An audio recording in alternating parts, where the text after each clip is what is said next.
Connie B asked me, how can I have a good relationship with food?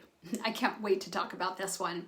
Hey there, Heather Moreno of Weight Breakthrough, helping women over 50 enjoy food and have the body they want so they can live the life they want. A good relationship with food is really easy to develop once you understand exactly what that means. It's common to assume that your actions, meaning what you eat or don't eat, are the relationship.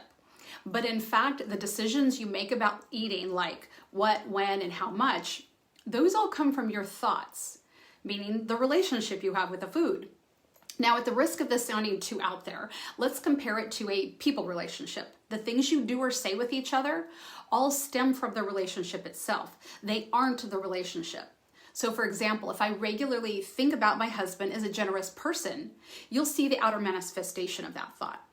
But if I were to spend much time like just wishing he would be picking up his clothes and not be so sloppy, you'd see a very different relationship. But the relationship is the thoughts I'm having, which then result in words and actions. This is important because when you think about your relationship with food, if you stay at the level of what you eat or don't eat, you're not going to get anywhere. You will keep eating the same thing, wanting a better relationship with food, but never knowing how to create it.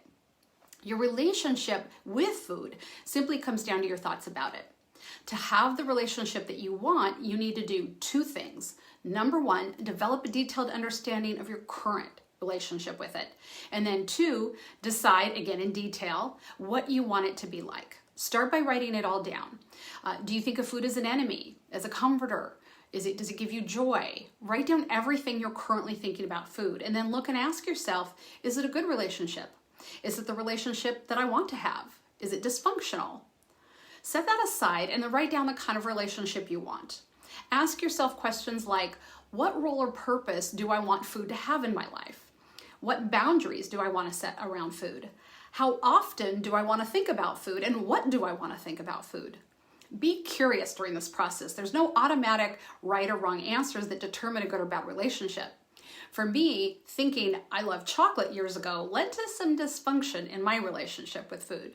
You may have the same thought, but it leads to a totally different way of relating to food. And by the way, if like most of my clients, sugar is something that you eat more of than you'd like to, head over here for ideas on how to eat less sugar without feeling deprived.